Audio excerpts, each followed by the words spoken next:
Hello there everybody, and welcome back to another episode of An Ecologist Plays Grounded, where we are learning more about nature by playing this amazing game.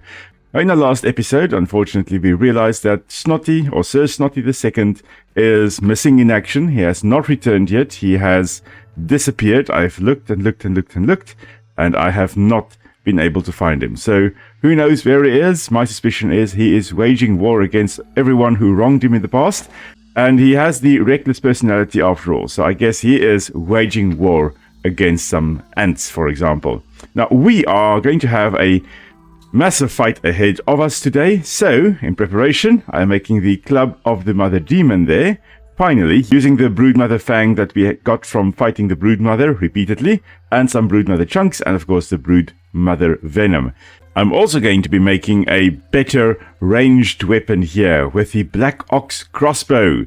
That is just going to help us fight the things in the upper yard a little bit better. Of course, they are going to be upgraded as well, just to get them both to level 5 at least. The Broodmother Club, however, I am also going to take up to level 6, and I'm going to give it the mighty upgrade, and you will see why when we go under the shed. There's a particular enemy there that you don't want to use any augmented, so fresh, spicy or salty weapons against. Instead, a mighty weapon will be best. I have also in the meantime built myself the little fresh storage over here, which contains 2 Black Ox burgers for us. These Black Ox burgers will increase our max health for the duration that we eat it, and will give us some damage resistance as well, which is going to be very, very useful. And then we are ready to head off to the shed again, and then go to the undershed. But thank you again for tuning in and using your very valuable time to tune in and watch this episode of mine. Hope you guys learned something as we go along. We are going to be facing a very interesting foe under the shed there, and I'm very much looking forward to completing that and getting rid of that menace under the stairs, as I call it. So for now, we're just going to run back to the undershed entrance over there, and I'll meet you there. And alright, here we are, under the shed by the watery area here with lots of Amanita muscaria fungus, or mushrooms. Here is our entrance. We did find it last time. This time, we are actually heading in. And this then is where we ended previously, the undershed. I'm not going to be focusing on how to get through this area. There are some YouTube guides on how to do that, but we are going to be focusing on the denizens or the inhabitants of this undershed area. There is a molar. I am going to go and get that though. Now the main inhabitants of this area here would be things that prefer warm and dark areas. And we have our black ox beetles there, of course. A whole bunch of gnats. I wouldn't really expect gnats here, but here they are. We've got our black ox beetles, of course. We've got our roly-poly or woodlouse there as well. And then, of course, things like dust mites too. Now, this is not a safe area. But we are going to be trying to get rid of some of these creatures, just to make it easier for ourselves. So we were attacked by a termite soldier, as well as the black ox beetle over here. This is, as I've mentioned previously, probably a male. Females do not have this big horn on the front. They've got a little bump, I believe, as well. And the interesting with the black ox beetles, though, is that you have major and minor males. Major males having bigger horns than the minor males do. Minor males have shorter little horns. These are probably all major males. But regardless, it is now a dead male. And a whole bunch of dead termites thus far as well. Now, the undershed area is one of the best areas, if not it is the best area, to get a whole bunch of lint. So while we are here, we are also going to get a lot of that. So obviously, we need to head towards that, I guess. So, let us do that. The undershed sinkhole. Oh dear. Oh dearie me. I would recognize these webs anywhere. Okay. Right. Let's do some clearing first, shall we? Mosquitoes really have become so much easier to get rid of now that we can block with bows. Like, you can get their attention, and then you just kind of go with the block, shoot approach. Reload. Wait for it to come again. Block, shoot. So much less annoying. Well, if you're fighting one, less annoying. If you're fighting more than one, then it still gets old very quickly. Ah, a new species over here, the spiny water flea. Something tells me I don't want to accidentally end up in the water here. Now, those spiny water fleas, they are actually a different species from the original, the initial water fleas we encountered in the game. I believe they are invasive as well. Very, very invasive, in America in particular. I don't want to go there, but now I've got to go there. Okay, now, these webs, these extremely messy webs, are actually also extremely sticky. I don't think they are in-game, but if you touch them, you are going to be stuck in real life. This is the very messy web of Latrodectus, of the Widows. And, aha, little black widowling right over there. Now that is why we also do have our new crossbow here. They're resistant to stabbing and resistant to fresh. But we are going to just get it to come out. I think it may have just jumped in the water and died. It's still alive. I think it's dead now. I think it just killed itself by jumping in. I've heard of people actually killing the big one here by doing that, by letting it jump into the water. I'm not going to be doing that, however. But these little widowlings, they do appear to be the young. They could also be the males. But they could also be males. The males and the juveniles, the young ones, look very, very similar. Both the males and the young ones are very small, as it is there. We're just going to open up this area over here.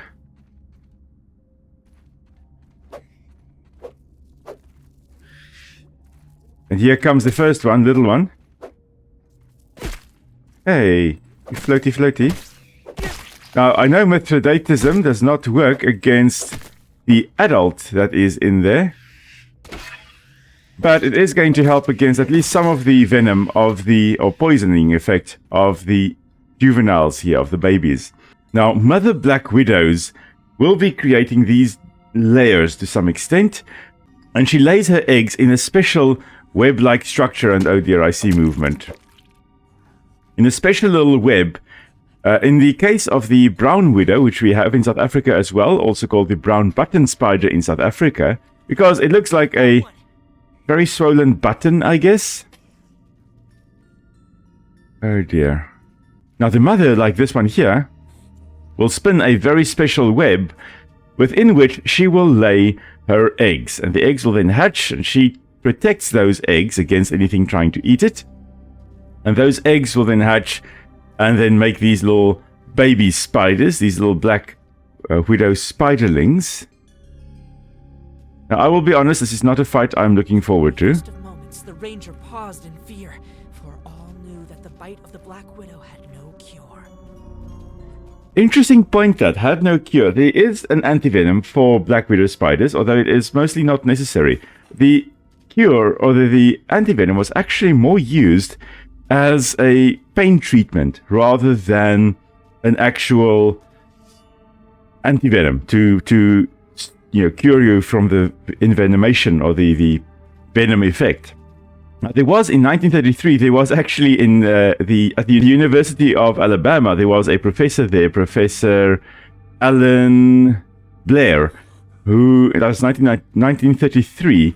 That decided that he wanted to test how painful how painful the bite of a black widow spider actually is, and what the symptoms are. And he got himself bitten. The idea was also to see whether you can become immune to it. Like Mithridatism that we have, he wanted to test whether you can become immune to it. And he did it the first time. He was bitten by it, and for 3 days he was basically hospitalized. And he decided that it was so painful and such a bad experience that he refused to be bitten a second time. I guess we have no choice, people. We are going to have to go in. I've been postponing it by talking about all kinds of interesting things about it, but we have got our roly-poly helmet, our roly-poly breastplate, and our roly-poly leg plates. All of them level 7, level 7 sleek, which gives us better block strength. We have also eaten the Black Ox Burger previously, although that has now stopped because we are in the next day, so let's eat another one. I do have 3 of them. 2 that I made and 1 that I picked up in the lab here. So now we have more max health, which is going to be great. We've got better damage resistance.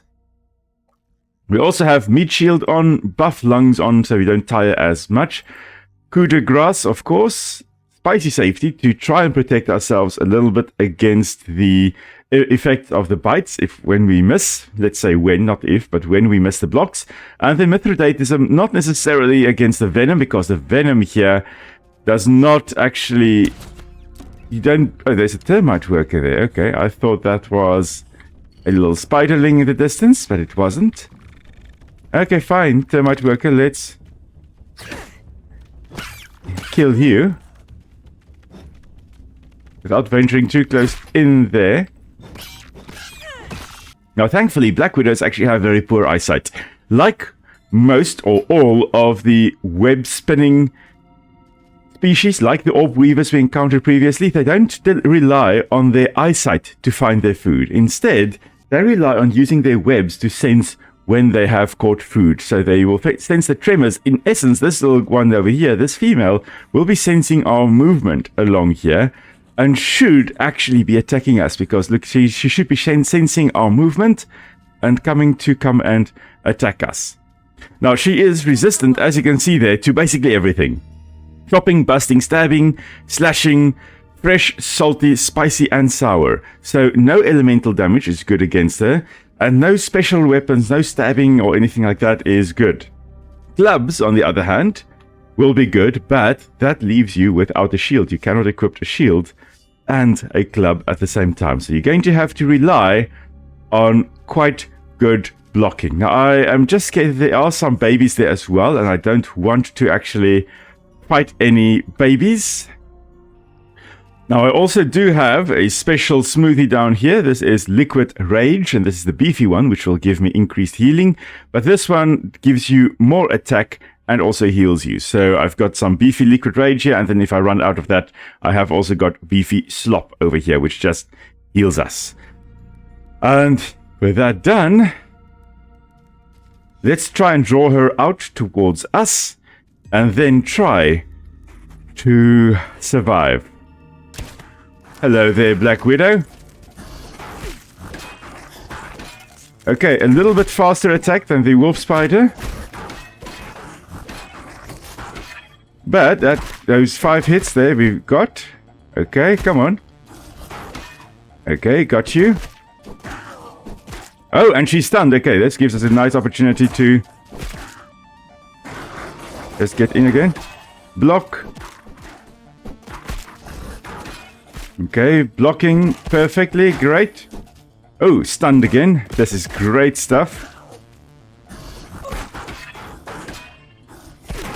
Okay, some of it, unfortunately, I have missed.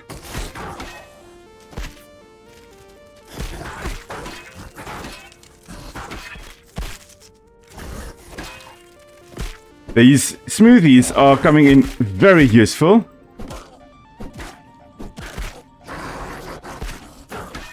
Let's just block again. Oh. The venom is taking its toll on the body here, but...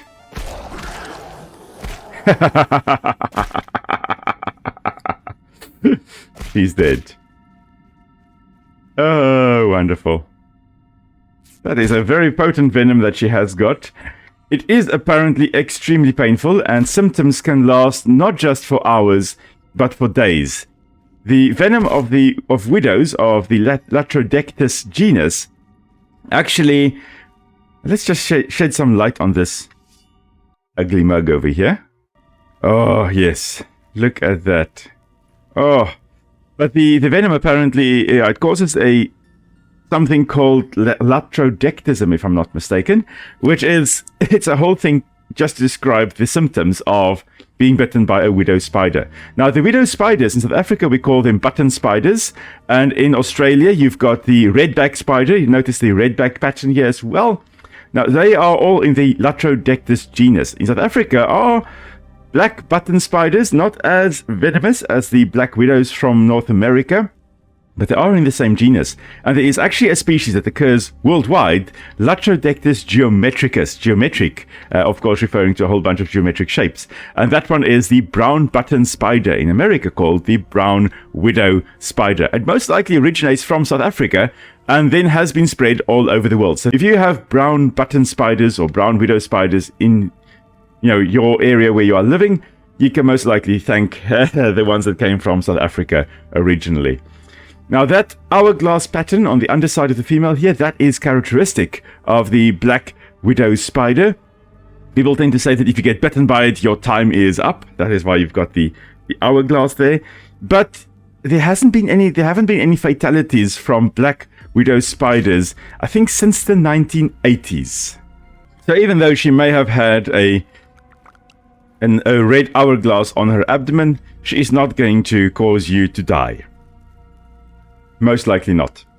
Treatment is generally just for pain, the extreme pain and the vomiting and other symptoms you will experience. So it's more symptomatic treatment than it is actually to cure you of the venom that you have coursing through your veins. So these egg sacs here most likely are to represent the egg sacs of the widow spider, but usually she wouldn't have this many as... Let's just shed some more light here again. She wouldn't have this many. She would take care of 1 or 2 or 3 of them, which will be stuck up in the web there. She will most likely be hanging on the underside there as well, and she will be protecting them. Now, usually the widow spiders do not bite easily. They mostly will play dead when they feel threatened. Now, we can kill all these little ones. So we're going to... Yeah, I think let's not. I don't think we don't have space. Let's say that's the reason we're not doing that. Not that I don't want to fight a horde of little black widowlings. Let's say we don't have space. Now, of course, black widows, or widows overall, are known to... They're spiderlings. Yes, where is the black widowling? I know there was one here. There we go. Now, they are, of course, known for being sexual cannibals, where the females eat the males after mating. However, that does not necessarily happen. And in many of the cases where people have observed widow females, and that's where they get their name, of course, from, is that the females will eat the males after mating. Now, where they get that name from is that in laboratory settings, they have been known to eat the males. Now, that's where most of these observations have been made. And in the lab setting, there's nowhere for the male to run to. There's very little other food for the female, so obviously she's going to eat. If food is food. And she is obviously going to eat the male that is right in front of her as a nice little post-mating meal. But not only are the females known to eat the males after mating, sometimes, the juveniles, the young ones here, the spiderlings, are also known to eat one another. So usually when they hatch, it really is a free-for-all. Everybody eating everybody else. So if nothing else, we can all be very thankful that we are, in fact, not black widows. But here, as we are about to enter the lab, this is where we are going to end today's video. So thank you once again for joining me on this little adventure. I hope you learned something as well. If you've got any questions, of course, about anything like the black widow we encountered, feel free to ask, and I will be happy to answer any questions you may have. If you enjoyed the video, please leave a like below, and if you haven't subscribed yet, now is of course the best time to do that. So it really helps the channel to grow. And until next time, everybody, stay safe. I will see you all soon.